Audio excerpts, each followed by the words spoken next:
रास होने लग गया, नाचने गाने लग गए, सब गोपियां नाचने लग गया।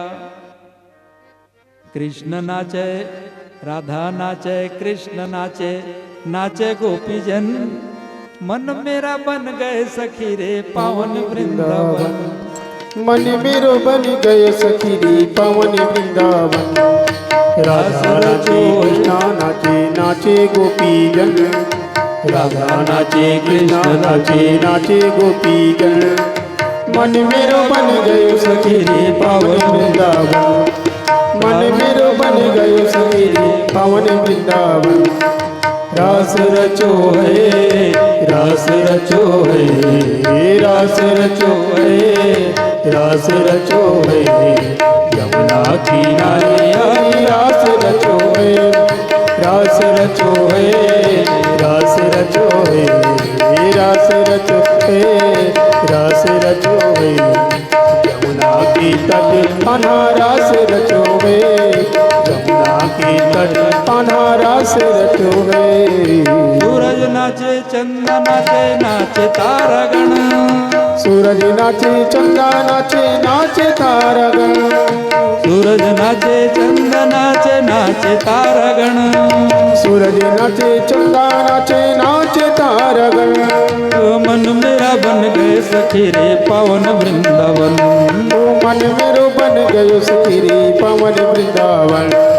रास रचो है, रास रचो है, हो रास रचो है, रास रचो है, यमुना किनारे अनारास रचो है। यमुना किनारे अनारास रचो है। भगवान का दिव्य रास हुआ, सब गोपियां नाचने लग गए। तो ये जो ग्वाला था, जब भगवान का माला गिर गया टूट करके, तो उसको बांधने लग गया कि मेरे को चोर ना समझ ले, और भगवान से कहने लग गया चलो अब बहुत लेट हो गया है, 4 बज गया है। भगवान तो गोपियां पूछने लग गए ये कौन है, तो कहने लग गए हमारा विचित्र भक्त है, इसके बारे में मत पूछो बोले। और भगवान को पुनः अपने पीठ पर लाद करके मंदिर मिलाए हैं, भगवान शयन किए। तहु सो महु सोवन देखी। अब पुजारी जब 6 बजे आया तो कहने लग गए अरे ग्वाला मंदिर को खोलो, भगवान का पूजा करना है। तो कहने लग गए वही बात है, भगवान अभी 4 बजे ही से सोए है, उठाए पर आगे है, सोने दो भगवान को। बोले 4 बजे आया है, भगवान अभी सोया है। तो कैसा, तो खिड़की से जब वो देखता था ग्वाला तो भगवान सोया था, और वो पुजारी जब देखता था तो उसको भगवान दिखाई नहीं देता था। तो वो ग्वाला कहने लग गया कि इस महंत जी को भी दिखाई दो, नहीं मेरे झूठा समझेंगे। तो ग्वाले के कारण उस पुजारी को भी भगवान ने दर्शन दिया। और आज भी बांके बिहारी का मंदिर 6 बजे नहीं खुलता है, उस 8 से 9 बजे के बीच में उसका पट खुलता है, क्योंकि भगवान नित्य रास करने के लिए जाते हैं निधिवन में। आज भी भगवान का दिव्य रास होता है। उस दिन से नियम बन गया कि बांके बिहारी का जो मंदिर है वो 8 से 9 बजे के बीच में भगवान का पूजा करता है। तो मैं ये बताया कि श्रवण भी एक भक्ति है, और श्रवण भगवान की कथा श्रवण करने से भी भगवान को पाया जा सकता है। श्रवणम, कीर्तन करना भी भक्ति है। कौन कीर्तन किया था भगवान का? कीर्तन भक्ति के द्वारा भगवान को कौन प्राप्त किया था? सुखदेव स्वामी ने भगवान को कीर्तन भक्ति के द्वारा प्राप्त किया था। स्मरण करना, प्रहलाद जी ने स्मरण के द्वारा भगवान को प्राप्त किया। पाद सेवन करना, भगवान की सेवा करना भी भक्ति है। और माता लक्ष्मी ने और हनुमान जी ने पाद सेवन के द्वारा भगवान को प्राप्त किया था। अर्चन करना, पृथु नारायण भगवान ने अर्चन भक्ति के द्वारा भगवान को प्राप्त किया था। जैसे एकादशी है तो बढ़िया विष्णु सहस्त्र नाम का पाठ करते हुए भगवान के ऊपर तुलसी चढ़ाओ। विष्णु सहस्त्र नाम नहीं आता तो राम राम राम राम कह करके भगवान के ऊपर तुलसी का शालिग्राम भगवान के ऊपर छोड़ते जाओ। गणेश चतुर्थी है तो दुर्वा और सिंदूर से भगवान गणेश जी की पूजा करो। प्रदोष है, सोमवार का दिन है, तो बेलपत्र से भगवान के ऊपर जाप करते हुए चढ़ाते जाओ। 108 बेलपत्र है, 1000 बेलपत्र भगवान के ऊपर चढ़ाओ जाओ। ये अर्चन भक्ति है। देवी की पूजा कमल पुष्प से, लाल पुष्प से करो। ये अर्चन भक्ति, अर्चन भक्ति के द्वारा पृथु जी ने प्राप्त किया। वंदना करना भगवान की कि गोविंद मेरी यह प्रार्थना है, भूलू न मैं नाम कभी तुम्हारा। जो भी आपको मंत्र याद है उसकी वंदना के द्वारा भगवान की भक्ति करो। सखा बना लो, सखा अर्जुन ने बनाया, वो भी एक भक्ति है। और राजा बलि के समान सब कुछ को समर्पण कर देना भी भगवान की एक भक्ति है। तो ये 9 प्रकार की भक्ति है। 9 प्रकार की भक्ति को जब सुना तो हिरण्यकश्यप की आंखें लाल हो गए। कहने लग गए तुम्हारे गुरु संडा मर्क को बुलाओ। कहने लग गया कि पुटांग बातें सिखा रहे हो। कल एक भक्ति बताया था, आज ये 9 प्रकार की भक्ति बता रहा है। तुम नहीं पढ़ाते हो तो विष्णु का कोई गुप्तचर रहता होगा। तो कहने लग गए नम प्रणीतम न पर प्रणीतम सुतो वदस्ते सतवेन्द्र शत्रु। हे सतवेन्द्र शत्रु, इसको मैं नहीं पढ़ाया हूँ, ये तो खुद पढ़ा पढ़ाया आया है। न जाने ये कहाँ से ये उटपुटांग बातें बोल रहा है, मेरे द्वारा नहीं पढ़ा हुआ है, मैंने इसको नहीं पढ़ाया है। तो कहने लग गए कि पिताजी गृहस्थ एक अंधकूप है और इसमें अगर कोई निकलने का प्रयास भी करता है तो इस गृहस्थ रूपी कूप से कोई नहीं निकल पाता। अंधों की लंबी लाइन लगी हुई है और एक अंधा गड्ढे में जाकर के गिर गया तो दूसरा पूछने लग गया कि भैया कोई गड्ढा वड्ढा थोड़ी है, गिर गए हो क्या? तो वो सोचने लग गया हम गिर गए तो दूसरे को क्यों छोड़े, नहीं नहीं आ जाओ रास्ता है। तो दूसरे भी जा करके वहां गड्ढे में गिर गया। तो उसी प्रकार से गृहस्थ भी एक अंधकूप है। हम कितना भी बचने का प्रयास करते हैं लेकिन इस गृहस्थ से हम कोई बच नहीं सकते। ये गृहस्थ को भी अंधकूप कहा गया है। हम सब अंध परंपरा से लकड़ी तेल नून के कारण अपने बच्चों को भी इस पेट भरने के इस धंधे में हम भी लगाते जा रहे हैं। सच्ची प्रीति तो क्या है कि भगवान के चरणों में प्रेम हो जाए। सीताराम चरण रति मोरे अनुदिन बढ़त अनुग्रह तोरे।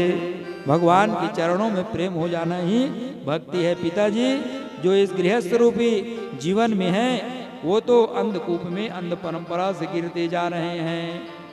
हिरण्यकश्यप सोचने लग गया कि रोग जो है मेरे बच्चे में लगा है कल पूरे समाज में लग जाएगा।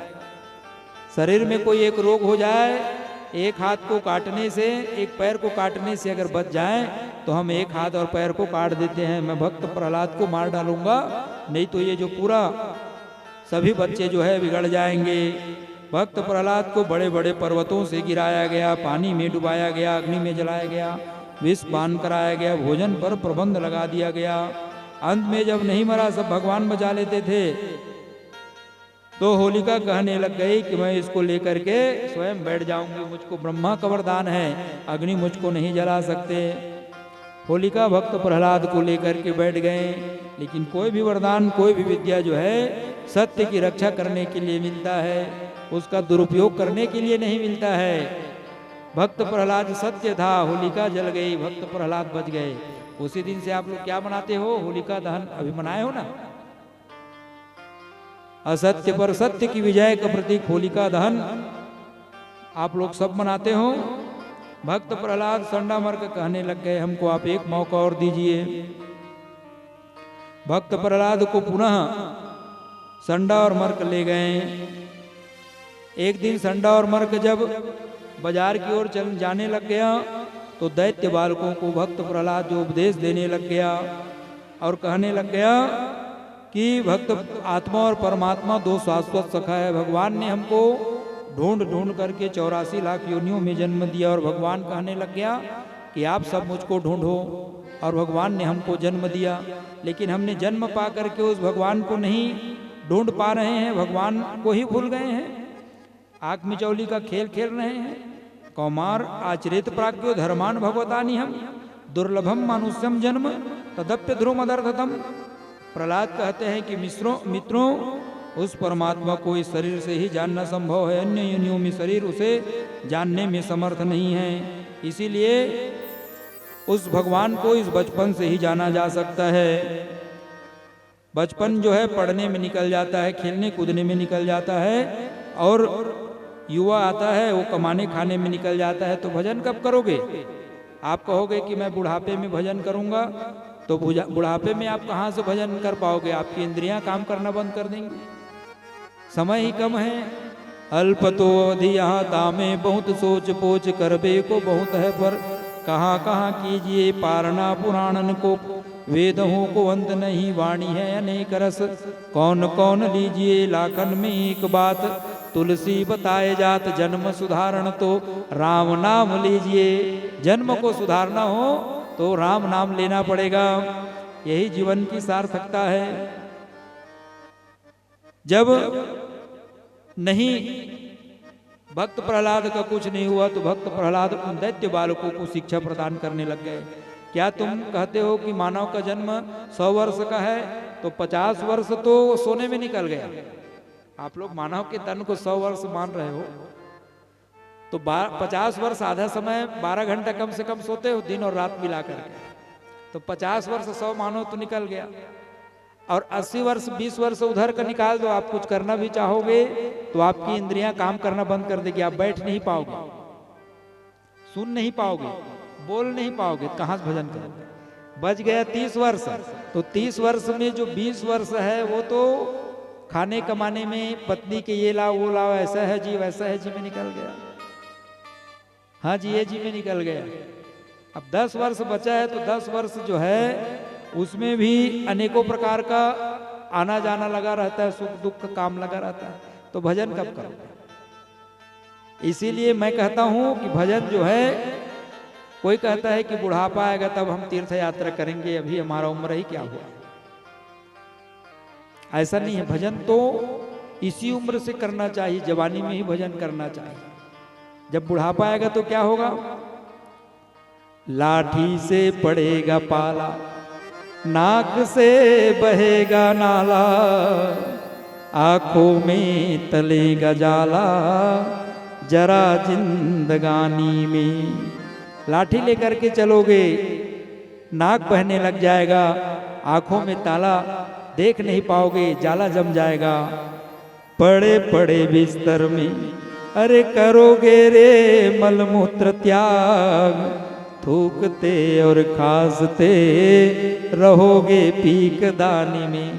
चिल्लाओगे ना तो कोई सुनने वाला नहीं रहेगा, जब तक कमा रहे हो तब तक तुम्हारा मान और सम्मान है।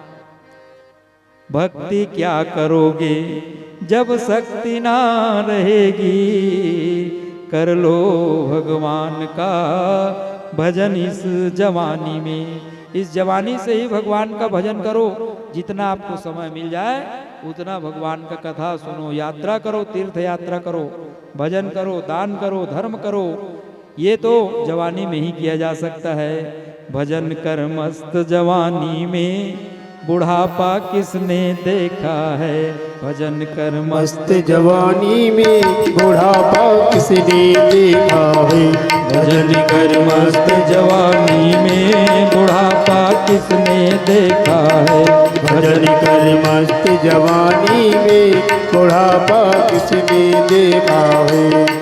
न राम नाम लिन्नो, न राम नाम लीनो, न कृष्ण नाम लिन्नो, ना कृष्ण नाम लीनो। तू डूब के मर जा रे चुल्लू हर पानी में। तू डूब के मर जा रे चुल्लू भर पानी में। भजन कर मस्त जवानी में, बुढ़ापा किसने देखा है। भजन कर मस्त जवानी में, बुढ़ापा किसने देखा है। क्यों करता मेरा मेरा, क्यों करता मेरा मेरा, यहाँ कुछ भी नहीं तेरा, यहाँ कुछ भी नहीं तेरा। एक दिन होगा भैया तेरा मरघट में डेरा। एक दिन होगा भैया तेरा मरघट में डेरा। कुछ कमा के ले जा रे, कुछ कमा के ले जा रे, कुछ कमा के ले जा रे, कुछ कमा के ले जा रे। ऐसे जिंदगानी में, भजन कर मस्त जवानी में, बुढ़ापा किसने देखा है। भजन कर मस्त जवानी में, बुढ़ापा किसने देखा है। भजन कर कर मस्त जवानी में बुढ़ापा किसने देखा है। कान से बहरे हो जाओगे, कान से बहरे हो जाओगे। बुढ़ापा आएगा तो कान में सुनाई नहीं देगा, कहाँ से भजन सुनोगे, कथा सुनोगे। कान से बहरे हो जाओगे, कान से बहरे हो जाओगे। कथा तुम सुन नहीं पाओगे, कथा तुम सुन नहीं पाओगे। कथा सुन मस्त जवानी में बुढ़ापा किसने देखा है। भजन कर मस्त जवानी में बुढ़ापा किसने देखा है। आँख से अंधे हो जाओगे, आँख से अंधे हो जाओगे। बुढ़ापा जब आएगा तो आँख से दिखाई नहीं देगा, भगवान का कहाँ दर्शन कर पाओगे। आँख से अंधे हो जाओगे, आँख से अंधे हो जाओगे। दरस तुम कर नहीं पाओगे, दरस तुम कर नहीं पाओगे। दरस कर मस्त जवानी में बुढ़ापा किसने देखा है। दरस कर मस्त जवानी में बुढ़ापा किसने देखा है। मुख से गूंगे हो जाओगे, मुँह से गूंगे हो जाओगे। भजन तुम गा नहीं पाओगे, भजन तुम गा नहीं पाओगे। भजन गा मस्त जवानी में बुढ़ापा किसने देखा है। भजन गा मस्त जवानी में बुढ़ापा किसने देखा है। हाथ से लूले हो जाओगे, हाथ के लोले हो जाओगे। दान तुम कर नहीं पाओगे, दान तुम कर नहीं पाओगे। बुढ़ापा जब आएगा तो हाथ लूला हो जाएगा, कई प्रकार की समस्या आ जाएगी और आपके मन में रहेगा कि मैं दान नहीं कर पाया। हाथ से लूले हो जाओगे, हाथ से लोले हो जाओगे। दान तुम कर नहीं पाओगे, दान तुम कर नहीं पाओगे। दान कर मस्त जवानी में बुढ़ापा किसने देखा है। दान कर मस्त जवानी में बुढ़ापा किसने देखा है। पैर से लंगड़े हो जाओगे, पैर से लंगड़े हो जाओगे।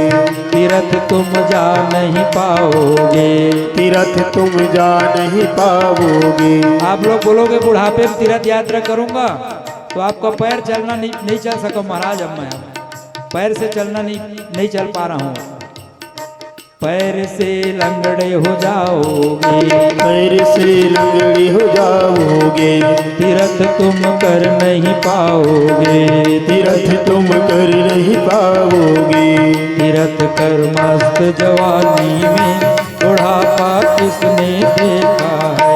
तीरथ कर मस्त जवानी में बुढ़ापा किसने देखा है। भजन कर मस्त जवानी में बुढ़ापा किसने देखा है। भजन कर मस्त जवानी में बुढ़ापा किसने देखा है। बुढ़ापा किसने देखा है। बुढ़ापा किसने देखा है। जिंदगी जब तक रहेगी फुर्सत न होगी काम से, कुछ समय से निकालो और प्रेम कर लो राम से। जिंदगी में समय निकलने वाला नहीं है, समय को निकालना पड़ता है भगवान की कथा के। सब बिजी है अपन अपन काम में, लेकिन भगवान की भक्ति के लिए हम सबको समय निकालने लगता है।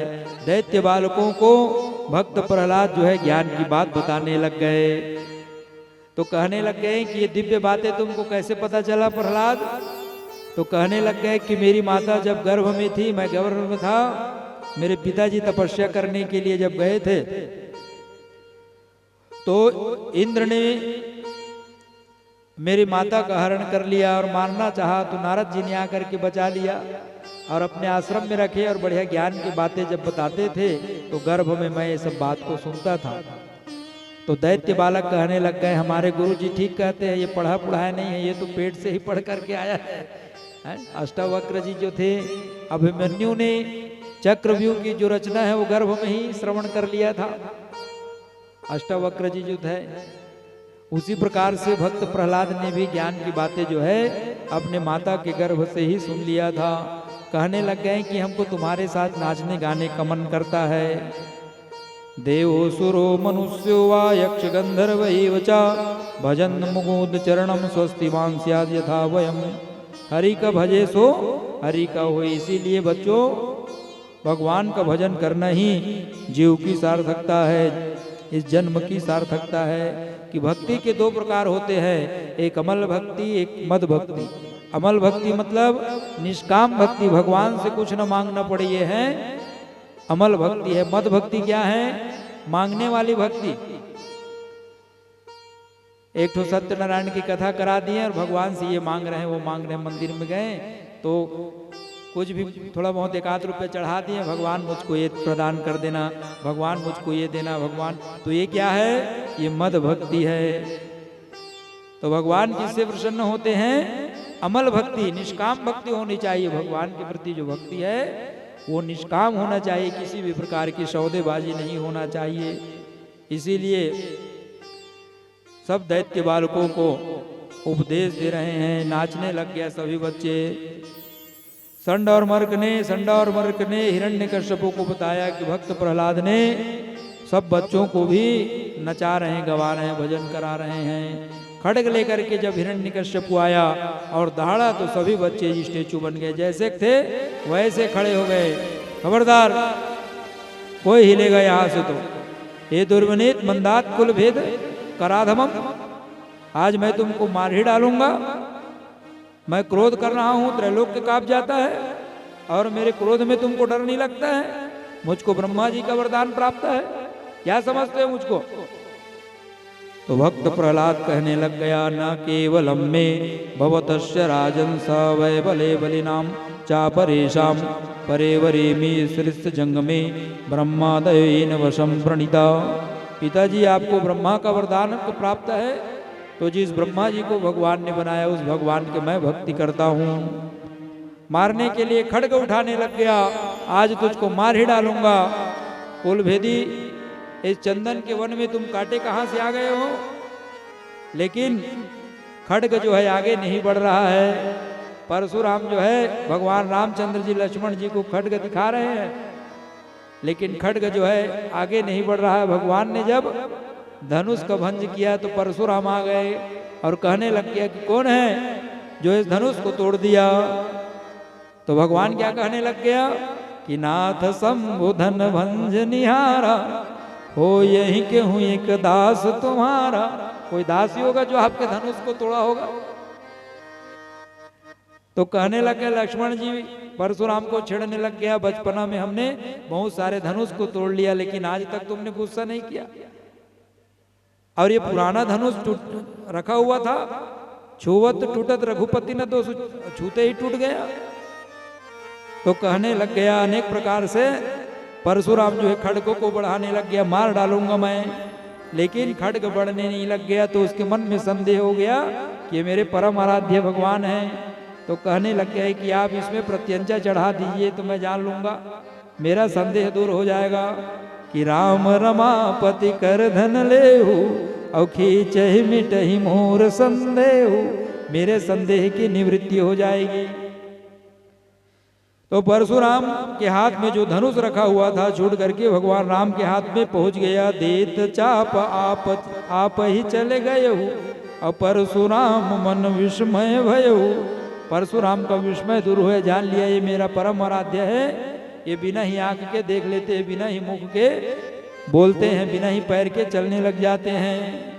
बिनु पद चल ही सुने बिनु काना, बिनु पद चलई सुने बिनु काना।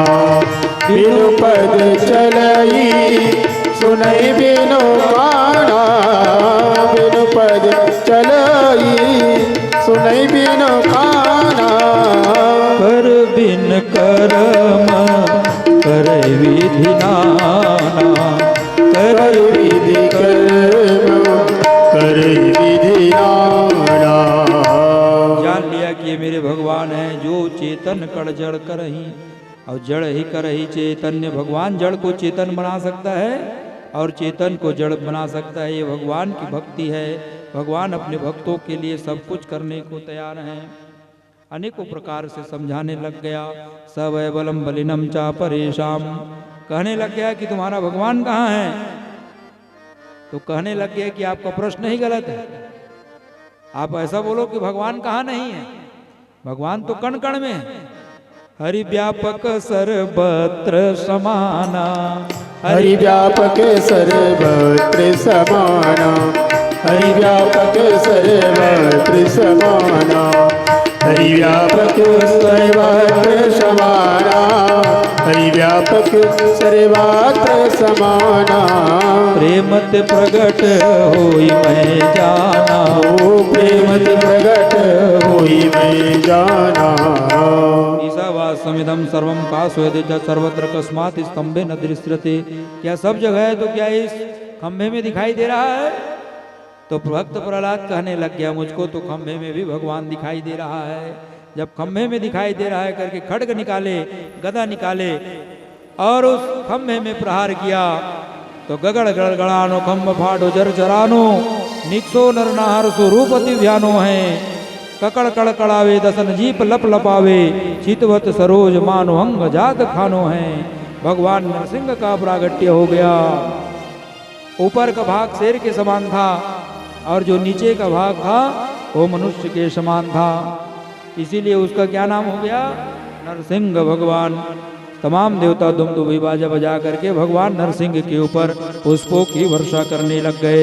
बोलो नरसिंह नारायण भगवान की जय हो। वैशाख पक्ष शुक्ल सप्तमी को हिरण्य कश्यपु को मारने के लिए भगवान का दिव्य नरसिंह अवतार हुआ है दिन की 12 बजे। लेकिन मारना तो शाम को है। तो जैसे गरुड़ छोटे छोटे बच्चों को खिलाते हैं वैसे ही भगवान नरसिंह जो है हिरण्यकश्यपु के साथ में युद्ध करने लग गया। अनेकों प्रकार से युद्ध कर रहे हैं। सत्यम विधातु निज वृत्य भासितम स्तंभे सभायाम, न मृगम न मानुषम। न मृग है न मानुष है। अपने भक्त के वचन को सिद्ध करने के लिए भगवान का नरसिंह अवतार हुआ है। हिरण्यकश्यप कहने लग गए कि आप मुझको नहीं मार सकते। भगवान ने अपने दोनों जांघ में दरवाजे में बीचों बीच चौखट में अपने दोनों नखों से मैं मारूंगा करके हिरण्यकश्यप को अपने जांग में लिटाए हुए हैं। तो कहने लग गया कि आप मुझको नहीं मार सकते। मैं ऊपर मरूं न दिन में मरूं। कहने लग गया बेटा ये ऊपर नहीं है, मैं अपने जांग में तुमको मार रहा हूं। अस्त्र शस्त्र से नहीं मरूंगा तो मैं तुमको नाखून से मारूंगा। बोला मैं कोई देव दानव से न मरूं तो मैं देव और दानव से नहीं। ब्रह्मा जी को तो मैं खुद बनाता हूं। मैं देव हूं ना दानव हूं। रात को मरूं न दिन को मरूं, दोनों मेरा जरूरत है कि शाम का समय है, इस समय तुमको मारूंगा। उसके बावजूद भी आप मुझको नहीं मार सकते। लिसन टू मी, सुनो मेरी बात। कहने लग गए तो क्या 12 महीना में ना मरूं। तो कहने लग गया बेटा 3 साल से मैं प्रतीक्षा कर रहा हूं। ये 13वां महीना जो लौन महीना है, पुरुषोत्तम महीना, ये मैं तुम्हारे लिए स्पेशल बनाया हूं। बोले 3 महीना से तुम्हारा मैं प्रतीक्षा कर रहा था। लौन महीना बोलते हो ना, वो हिरण्यकश्यपु के लिए भगवान ने बनाया था। इसमें मैं तुमको मारूंगा। ब्रह्मा जी के समस्त वरदानों का रक्षा किया। सनकादियों के श्राप की रक्षा करने के लिए ही भगवान ने इस रूप में आया, क्योंकि ये और कोई दूसरा नहीं था कि द्वारपाल हरि के प्रिय दो, और जय और विजय जान सबको। ये भगवान के दिव्य पार्षद थे जय और विजय, जो हिरण्यकश्यपु और हिरण्याक्ष के रूप में इनका जन्म हुआ था। तो भगवान ने इसको मारने के लिए नरसिंह का रूप बनाया है। और भक्त प्रहलाद की रक्षा करने के लिए नगों को हिरण्यकश्यपु के पेट में गोभ किया और गोप करके उसकी अतड़ियों को रक्त प्रवाहित स्फुटित होने लग गया और उसके अतड़ियों को निकाल करके रक्त रंजित उस अतड़ियों को निकाल करके भगवान नरसिंह ने माला के रूप में पहन लिया। पूरा शरीर रक्त रंजित, पूरे शरीर में भगवान का रक्त ही रक्त दिखाई देने लग गया। तो भगवान का एक नाम हो गया आंत्रमाली भगवान। बोलो आंत्रमाली भगवान की जय हो। अद्भुत आवेशा अवतार है भगवान का।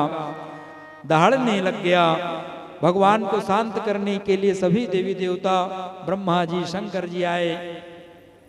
जब किसी से शांत नहीं होता तो माता लक्ष्मी को बुलाया गया। लक्ष्मी जी आरती की थाल सजा करके आई है और जैसे ही नरसिंह भगवान दहाड़ने लग गए तो ताता थैया करके आरती की थाली को पकटक करके लक्ष्मी मैया जाने लग गई।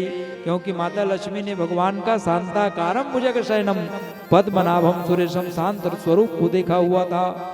किसी से जब शांत नहीं हुआ तो भक्त प्रहलाद को आगे किया गया कि बेटा तुम्हारे कारण ही भगवान का प्रागट्य हुआ है, तुम ही इसको शांत करते हो, कर सकते हो। स्वापद मूले पतितम तरभकम विलोक्यम देवम कृप्यम परिलुप्तया।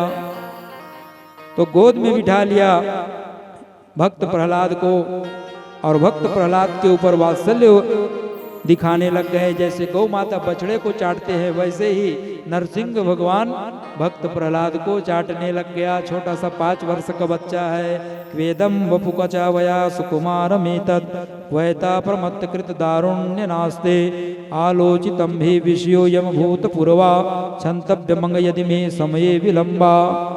बोले प्रभु प्यारे प्रिय कोमल तुम्हारे असुरों ने मारा मम नाम गुण गाने में। गिरी से गिराया तुमको जल में डुबाया अग्नि में जलाया कमी राखी ना सताने में। और से लगाया और प्रभु कहे बार बार करुणा स्वरूप लगे करुणा बरसाने में। मंजुल मुखार बिंद चूम चूम कहे प्रभु क्षमा करो पुत्र मुझको लेट हुई आने में। बेटा मुझको लेट हो गया, इन असुरों ने तुम्हारे ऊपर अत्याचार किया। भक्त प्रहलाद भगवान की दिव्य स्तुति करने लग गए। ब्रह्मा दया सुरगणा मनोथ सिद्धा सत्वे कथा न मतयो वच संप्रवाह। नराधितम पुरुषो गुणस्थ धुनपी विप्रा किम तुष्ट मरहति समय हरि रुद्र जाते। कहने लग गया कि समस्त ब्रह्मादि देवता, बड़े बड़े सिद्ध मुनि, किम पुरुष, गंधर्व आदि आपको अनेक प्रकार के मंत्रों के द्वारा, वैदिक छंदों के द्वारा आपकी स्तुति की, आप प्रसन्न नहीं हुए। और मुझ तमोगुणी रजोगुणी प्रहलाद के ऊपर आपने कितनी बड़ी कृपया किया। भक्तम तुष्यति भगवन यूत पायम। जैसे गजेंद्र में कोई विद्या नहीं था, उन्होंने सरोवर का एक कमल आपको अर्पण किया और उस गजेंद्र को आपने अपना लिया। तो जैसे कोई अपने प्रतिबिंब को सजाना चाहे तो क्या करेगा, अपने बिंब को सजाएगा। उसी प्रकार से परमात्मा क्या है, बिंब है, और हम जितने भी जीव जो है भगवान के ही प्रतिबिंब हैं। तो कहने लग गए कि बेटा मेरे से सब देवता डर गए, ब्रह्मा विष्णु सब डर के भागने लग गए, क्या तुमको डर नहीं लगता है? तो कहने लग गया कि शेर के बच्चे से सब डरते हैं जंगल में, लेकिन शेर का छोटा छोटा जो बच्चा रहता है वो शेर से नहीं डरता है, वो तो उसके पीठ में चढ़ जाता है। तो इसीलिए आप मेरे पिता है और मैं आपका छोटा सा बच्चा हूँ, मुझको क्यों डर लगेगा आपसे? मुझको आपसे डर नहीं लगता है। और आपने जो मेरे ऊपर कृपा किया वो तो आपने न ब्रह्मा जी के ऊपर किया, न शंकर भगवान के ऊपर किया, न अपने पत्नी माता लक्ष्मी के ऊपर नहीं किया। न ब्रह्मणो न तो भवस्य न मय रमाया यन प्रीते यन मेर पिता शिरसी पद्म करा प्रसादा। न ब्रह्मणो न भवस्य न वै रमाया, न ब्रह्मा न शिव जी न रमा के ऊपर आपने कृपा किया। यन मेर पिता शिरसा पद्म करा प्रसादा। आप मेरे जैसे असुर कुल में उत्पन्न इस भक्त, इस प्रहलाद के ऊपर आपने इतनी बड़ी कृपा किए हो, मैं तो आपका धन्य मानता हूँ। तो कहने लग गए कि बेटा कुछ वरदान मांग लो। तो मांगना क्या है, नशा वृत्या सवैवणिक है, मांगना तो बनियागिरी का काम है, सौदेबाजी का काम मैं नहीं करूंगा। भक्ति निष्काम होना चाहिए। रहीम जी शीश झुका करके सबको दान करते थे। देनहार कोई और है, भेजत सो दिन रैन, लोग भरम हम पर करें, याते नीचे नैन। नेत्र को नीचे करके दान करता था। देने वाला तो भगवान है, तो भगवान की जिसके ऊपर कृपा होता है तो मसकहि करहि बिरंच प्रभु, अज ही मसक्तहीन। किसी को राजा से रंग बना सकता है और रंग से राजा बना सकता है। अभी अभी की वर्तमान घटना है ना, एक भिखारनी रानू मंडल जो रेलवे स्टेशन में भीख मांगती थी गाना गा करके, और उसको फिर आया और उसको फिर ले जाकर के सुपरस्टार बना दिया गया। कोई कई लाख रुपया दान किया, कोई बंगला दिया। तो ये भगवान की यद कृपा तब हो मंदे, उसके ऊपर कृपा थी। उतने दिन तक वो भिखारनी थी, लेकिन भगवान की उसके ऊपर कृपा हुआ तो मसकहि करहि बिरंच प्रभु, और अज ही मसक्तहीन। राजा को रंग बना देता है, रंग को राजा बना देता है। तो ये भगवान की कृपा है। भक्त प्रहलाद कहने लग गया कि नाथ आज मैं कहा न पावा, अब मिटे दोष दुख दारिद दावा। आज मैं क्या नहीं पाया, मैं आपका दर्शन कर लिया, मुझको तो सब कुछ मिल गया और मुझको क्या चाहिए। लेकिन एक मन में इच्छा है कि जिस पिता ने मुझको जन्म दिया, ऐसे पिता की अगति नहीं होनी चाहिए, क्योंकि पुत्र को जन्म देने से ही पुन्नाम नरकात्रात्रे इति पुत्र, जो पुन्नाग नाम के नरक से अपने पूर्वजों को उतार दे वही पुत्र कहलाता है। तो कहने लग गया कि जिस कुल खानदान में तुम्हारे जैसे पुत्र का जन्म हुआ, उसके 21 पीढ़ी का उद्धार मैं करूंगा। कि जाकर नाम मरत मुख आवा, अधमोह मुकुत हो श्रुत गावा। उसके 21 पीढ़ी का उद्धार मैं करूंगा। 10 तुम्हारे पिछला और 10 तुम्हारे आने वाले पीढ़ी और 7 पीढ़ी जो है तुम्हारे नाना पक्ष का मैं ये वरदान देता हूं। अब बताओ परीक्षित कि भगवान को तुम बोलते हो कि भगवान ने अगर देवताओं को ही मारते हैं और भगवान देवताओं को पक्ष लेते हैं, तो भगवान के ये दैत्य कुल में उत्पन्न प्रहलाद के ऊपर भगवान ने कितनी बड़ी कृपा किया। तो ये भगवान की कृपा है, भगवान की इच्छा है कि भगवान की भक्ति को हमको प्रत्येक क्षण करना चाहिए। कब हमको जाना पड़ जाए इसको कोई नहीं जान सकता है। जैसे घड़ा में छिद्र रहता है तो एक एक बूंद कर करके वो पानी जो है निकलता रहता है, उसी प्रकार से भगवान ने मिट्टी का खिलौना हम मनुष्यों को बनाया और उसमें श्वास रूपी चाबी लगा दिया गया है। जैसे छोटा बच्चा बंदर भालू रहता है, चाबी भरता है तो खेलता रहता है, ऐसा ऐसा बजाता रहता है। जब तक चाबी रहता है तब तक वो खिलौना चलता है, और जैसे ही वो चाबी बंद हो जाता है तो खिलौना बनना बंद हो जाता है। तो उसी प्रकार से भगवान के हम खिलौने हैं, श्वास रूपी इस पे चाबी को भर दिया गया है, और कब ये चाबी बंद हो जाए कोई जानने वाला नहीं है। मौत तो आना जाना है। जीवन मौत का खेल रे बंदे, क्या हंसना क्या रोना, जितनी चाबी भरी राम ने उतना चले खिलौना। जीवन मौत का खेल रे पगले, क्या रोना क्या धोना। गाइए। जीवन मौत का खेल रे पगले, क्या रोना क्या धोना, जितनी चाबी भरी राम ने उतने चले खिलौना। रोते रोते हंसना सीखो, हंसते हंसते रोना। रोते रोते हंसना सीखो, हंसते हंसते रोना। जितनी चाबी भरी राम ने, और जितनी चाबी भरी राम ने, उतना चले खिलौना। रोते रोते हंसना सीखो, हंसते हंसते रोना। रोते रोते हंसना सीखो, हंसते हंसते रोना।